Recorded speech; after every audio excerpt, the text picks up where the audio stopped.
Welcome everybody to Honors 9th grade Science, which is called Honors Earth with Physical Science. I just wanted to take some time to talk to you guys about a few things. Open house is really fast. We don't have a lot of time together, and there's a lot of information to get out to you guys, so I wanted to give some information to you early so that when you do come to open house, you have some things to talk about. We can go deeper into things. We can answer any questions that you may have. So here we go. Just a little bit about myself. My name is Mr. Chrisman. If it's easier to remember, just call me Mr. C. I'm perfectly okay with that. I am an avid Green Bay Packer fan. I grew up just south of Green Bay. My family has had season tickets for years, since Lombardi. So I really loved Green Bay Packers. I've been married to my wife for 4 years. My science background is in geology and geophysics. I got an undergrad from UW-Madison in geology. After that, I went back and got my teaching license, finished up, got a master's in teaching from Minnesota State Mankato. So if you, down the road, would ever like to talk about either one of those colleges, I'm perfectly fine with that. Best thing about my summer was spending it with this little guy right here. This is my son, Brooks. He just turned 1 this summer. It was a blast to be home with him and watch him grow and learn and just be silly. So let's talk a little bit about this year. Well, before we get there, best ways to contact me. This is for anybody, parents or students. Shoot me an email anytime. I check my email a lot. It's connected to my phone. So use the joseph.chrisman@apps.district196. That'll be sure to get to me no matter what. Otherwise, if you need to talk to me, you can do so by calling the school. Before or after school is usually the best. Otherwise, I'll get back to you as soon as I can. I do like to use Twitter once in a while. Usually that's for just kind of announcements. I'll give students reminders about homework and tests and quizzes, what to study, what not to study. And then Twitter has a bunch of awesome news things about science. So @ChristmanSCI is the way to follow me. Otherwise, always open to meeting in person. Parents, just let me know what time works best for you, and I'll make it happen. Students, always feel free to see me before school, after school, in between classes, whatever fits best with your schedule. Now this year is Earth with Physical, and the key word there is with. And the reason why is because if you look at all of the different things we're going to be studying this year, it's kind of all over the place. We start out with some review of systems and cycles, but there's some new things there that we'll learn as well, and then we jump right into kind of the highlight of the trimester, which is the Vermilion River study. We get to go to the Vermilion River in Farmington, so we have a field trip right away at the beginning of the year. And then we just kind of jump around. You know, we get into chemistry, energy, a little bit of physics later on with Newton's laws, and then students' probably favorite of all is the astronomy unit, and we have some engineering in there. It's just a great year to dabble in a bunch of different scientific concepts.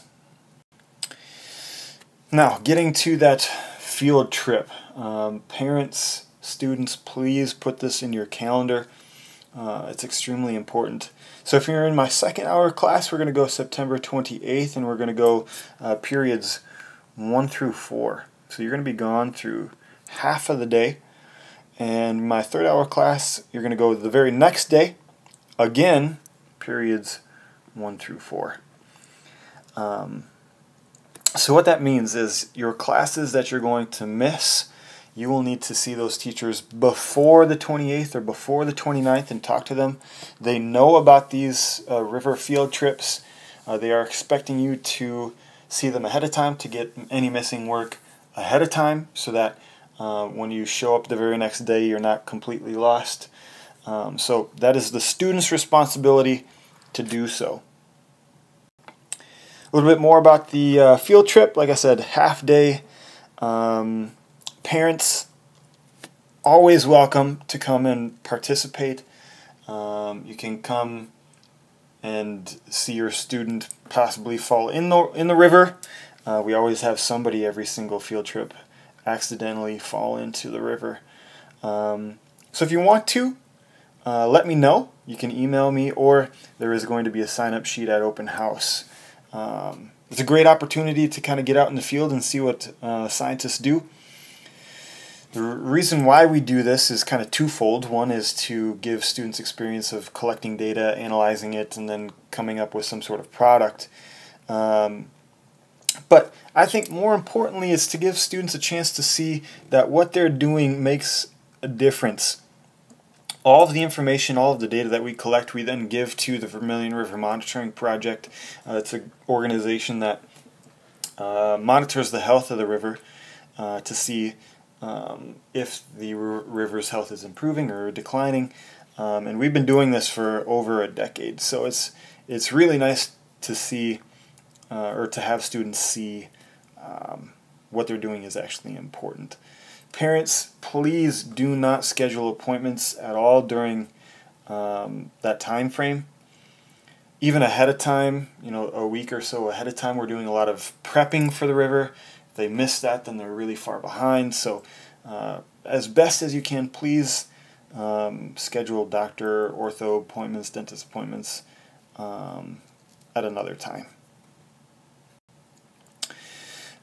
Resources that we use a lot in science is the Moodle page. I'm sure most of you have had experience with Moodle before. Every single earth science teacher uses Moodle very extensively. We have a calendar on our Moodle page, and within that calendar we put test dates, quiz dates, homework dates, projects, everything. So it's a great resource to just kind of try to stay organized. Any notes that we take in class, I will always put the outline to those notes on Moodle, so if you know you're going to miss or if you're homesick, it's a great place to go and make sure that you're staying ahead of things instead of falling behind, because they're always there. All homework resources and links are also in Moodle. However, it's always up to the student to visit Moodle as many times as needed per week. I say 2 to 3 times at least, once to just kind of see what we're doing that week, and then another time or two to make sure that they have the notes and everything there. I'll also put review opportunities, quizzes, online review sessions there as well. So it's a phenomenal resource. Students get their own login for Moodle. Parents can log in as a guest. However, my advice to parents is to have your students sit down at home, log into Moodle, and show you what's happening that week for science, so that you guys can have that conversation and you can see that they know how to log into Moodle, they know how to use all of the links that I put in there. That's just my advice. Please let me know if your son or daughter does not have access to the internet, or for some reason your computer blows up, internet goes down, whatever the case might be, so that I can proactively get things to your student and we don't make it an excuse. One thing that we've been using a lot since Google created it is called Google Classroom. The main purpose, or the main point we use Google Classroom for right now is for students to hand in assignments, whether it's just regular assignments, lab reports, presentations, anything like that. Hand it in digitally, save paper. It's easier for me to grade online and then give feedback, more purposeful feedback to your student. So we'll do that. As the year goes, we will be using Google Classroom more and more extensively. So it's important that your student understands how to use it. I may post resources in Google Classroom once in a while, but the main place for that is going to be Moodle. Now again, problems with internet, it's going to be really important that communication between parents and students and myself is proactive. I really don't like having students make the internet an excuse. You know, it seems to be the new "my dog ate my homework" kind of a deal. So the more communication between all parties involved, the better I think it's going to be. I will always provide hard copies of homework, anything done in class. Typically, homework assignments that are turned in or done online have a large timeline. It's not overnight. There are computers in the IMC, and that's open before or after school, so that's always a great resource as well. So again, please don't make the internet an excuse. We have an online textbook. Most students prefer the online textbook because they don't have to carry around the big heavy textbook. And in honors, you actually have 2 textbooks. Both of them are online.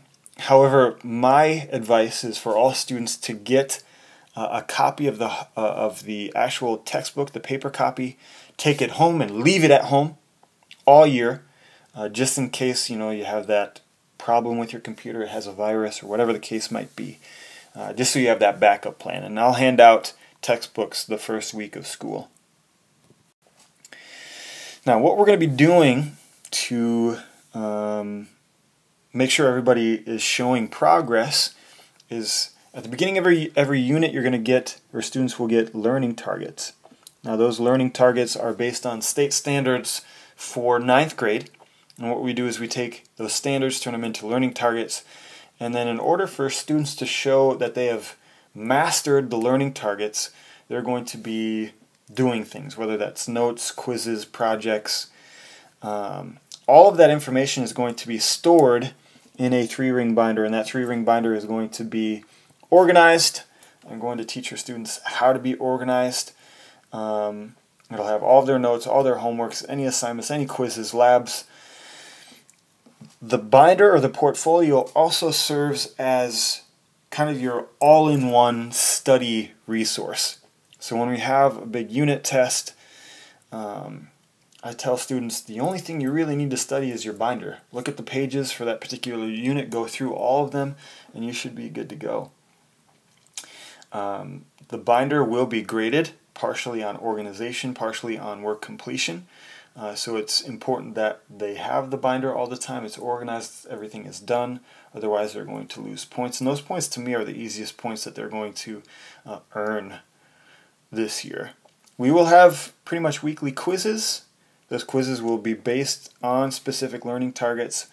Those quizzes are 10 to 15 points a piece. And again, all they need to do is study their binder and in order to do well on those quizzes. One thing that I want to make really clear is that we are asking for a donation, $10 donation. It is not a lab fee, it's not required. If you can't give $10, that is perfectly okay. The money that you do donate is used to help with labs. With a curriculum that is so broad, we have to have so many different types of lab resources. It's not like chemistry where they have a lot of glassware and chemicals and it's just kind of the same. With earth science, we really do have a lot of different needs for labs, and that donation really helps for that. Any type of transportation for our field trips. So $10 donation. If you want to give more, you can. If you want to give less, you can. I appreciate all of the donations that are given, and you can give your donation through FeedPay. Now this is an honors level class, and I'm going to be honest, a lot of honors students, especially coming in from 8th grade, don't understand the work ethic needed to survive in an honors level class. So I want to be very clear that it's very different than middle school. It's going to take your student a while to adjust to the amount of work, especially if they're taking multiple honors classes at the same time. It is a process, and I'm going to say that the majority of students work through that process within the first trimester, and then they improve greatly. But it's going to be a lot of tough work. It's going to be a lot of organizational skills, using a planner, planning your night based on how much homework you should expect. And for an honors level class, I would say 20 to 40 minutes of homework per class per night is not unusual. Some weeks for science it will be less, some weeks for science it will be a lot more. It just kind of depends on what we're doing at that particular time. So if you as a student are struggling, or if you as a parent see your student is struggling, again, proactive behavior is always better. Realizing that you're struggling and then taking the necessary steps, whether that's getting help from another classmate, a friend, or coming in to see me. My door is always open. I don't want students to think that they can't come and ask questions, or think that I'm going to think down on them because they're asking questions, because that is absolutely not the case. That's what I live for. I mean, that's my job, is to help students understand and learn and grow. So please come in. I'm always there before or after school, in between classes. I always have review sessions before big unit tests. Please take advantage of those. I think other students in the past will agree that those review sessions help. Science is going to be difficult or easy throughout the year because we're doing so many different things. So sometimes you might do great, and then the very next topic you're going to struggle a little bit, and that's perfectly okay. Things we're going to be working on besides the content, things to help your student get ready for college, is reading comprehension and writing skills. The more prepared your student is in those two particular areas, the better prepared for college level English, writing in science in college, understanding what they're reading in college. Inquiry is something that colleges are definitely looking for students to be able to excel in inquiry-based projects, so we're going to be working on those whenever we can. Data interpretation is something we strive for in 9th grade, so that students can look at data, analyze it, make sense of it, and then communicate it. I personally think the collaboration piece of science is extremely important, not just for science, but in general, in college or when you get into the work field. You have to be able to work with other people and problem solve when things aren't going well in that group. So those are kind of the other non-content skills we're going to be working on to help your students get ready for the ACT, junior year, and then college and beyond. If your student does need extra help, every single Wednesday after school we'll have a science teacher in room N20. And that's just kind of a drop-in, hey, I need help with this. Maybe it takes 15 minutes and then you can leave. Maybe it takes an hour and then you can leave. But it's there every Wednesday. So it's a great resource. And lastly, I just want parents and students to realize that there's going to be a little bit of homework the first week of school. It should be extremely easy. I'm going to give out a syllabus, a safety contract, respect contract. All of that needs to be signed and returned by Friday. And then students that do want a textbook, which I highly recommend, that will need to be covered by Friday. So I hope you guys learned a lot. I know it was a lot of information. However, it will help with open house. I hope to see all of you there, and I look forward to it.